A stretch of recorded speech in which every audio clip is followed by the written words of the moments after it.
ఆంధ్రప్రదేశ్ లో ప్రపంచంలోనే ప్రత్యేక కార్ల తయారీ సంస్థ ఏదైతే ఉందో టెస్లా ఆంధ్రప్రదేశ్ కు తీసుకొచ్చేందుకు కూటమి ప్రభుత్వం తీవ్రమైన కృషి చేస్తా ఉంది. గతంలో కూడా కియా పరిశ్రమను ఆంధ్రప్రదేశ్ కు తీసుకొచ్చేందుకు 5 రాష్ట్రాలతో పోటీపడి ఆ రాష్ట్రాలు ఇచ్చే రాయితీ కంటే మెరుగుగా రాయితీలు ప్రకటించి ఆ కంపెనీకి మరిన్ని సౌకర్యాలు కల్పించి కియా పరిశ్రమని అనంతపురంలోని ఎడారి ఏరియాలోకి తీసుకొచ్చారు ముఖ్యమంత్రి చంద్రబాబు నాయుడు గారు. దాదాపు 15,000 మందికి ప్రత్యక్షంగా మరో 30,000 మందికి పరోక్షంగా ఉపాధి కల్పించారు.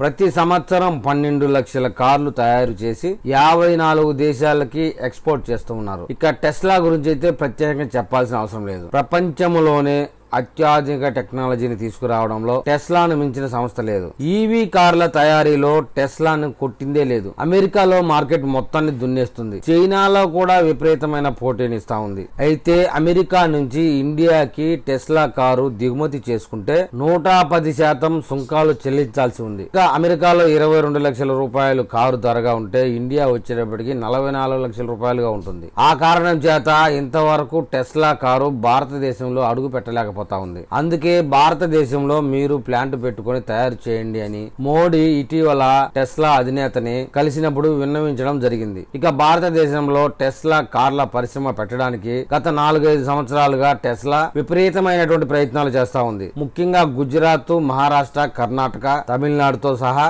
ఈ కార్ల పరిశ్రమ పెట్టేందుకు పరిశీలన చేస్తా ఉంది. తాజాగా అయితే ఆంధ్రప్రదేశ్ రంగంలోకి దిగింది. ముఖ్యమంత్రి చంద్రబాబు నాయుడు మరియు మాజీ ఐఏఎస్ అధికారి ఈ విషయంలో కీలకమైనటువంటి బాధ్యతలు అప్పగించినట్టు తెలుస్తా ఉంది. దావోస్ పర్యటనలో నారా లోకేష్ టెస్లా అధికారులతో కలిసినప్పుడు మీరు ఆంధ్రప్రదేశ్ లో పెట్టాలనుకుంటే భూమి అయితే సిద్ధంగా ఉంది అని చెప్పారట.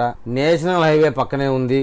ఓడరేవుకు కూడా 50 కిలోమీటర్ల పరిధిలో ఇస్తామని, అటు మద్రాసు నగరానికి 100 కిలోమీటర్లకు దగ్గరగాను మీకు కావాల్సినంత భూమి మరియు విద్యుత్తుని జాతీయ రహదారి మరియు ఓడరేవు మరియు అంతర్జాతీయ విమానాశ్రయం సదుపాయంతో మేము మీకు సదుపాయాలు అందించడానికి సిద్ధంగా ఉన్నాము సందేశాలైతే టెస్లా కంపెనీ అధికారులకైతే పంపించారు. ఆల్రెడీ ఆ మాజీ ఐఏఎస్ అధికారి కూడా టెస్లా ప్రతినిధులతో కూడా చర్చలు జరుపుతా ఉన్నారు. వారు మన నుంచి ఏమి ఆశిస్తున్నారో, ఎలాంటి రాయితీలు కోరుతున్నారు అని చర్చలు అయితే జరుపుతా ఉన్నారు. ముఖ్యంగా అయితే నాయుడుపేట, తిరుపతి పరిసరాల్లో టెస్లా పరిశ్రమ 99% వచ్చే అవకాశం ఉందన్నట్టు చెబుతా ఉన్నారు. దాదాపు 35,000 కోట్ల రూపాయలతో 2 దశల్లో పెట్టుబడి పెట్టడానికి 40,000 మందికి ప్రత్యక్షంగా మరో 80,000 మందికి పరోక్షంగా ఉద్యోగాలు కల్పించే అవకాశం అయితే ఉంది. కేవలం భారతదేశ మార్కెట్ లోనే కాకుండా భారత్ లో తయారు చేసి దాదాపు 65 దేశాల్లో ఇక్కడ నుంచి ఎక్స్పోర్ట్ చేయడానికి టెస్లా ప్రయత్నాలు అయితే చేస్తా ఉంది. రాబోయే కొద్ది రోజుల్లోనే దీని మీద కీలక ప్రకటన అయితే రాబోతా ఉంది. ఆ ప్రకటన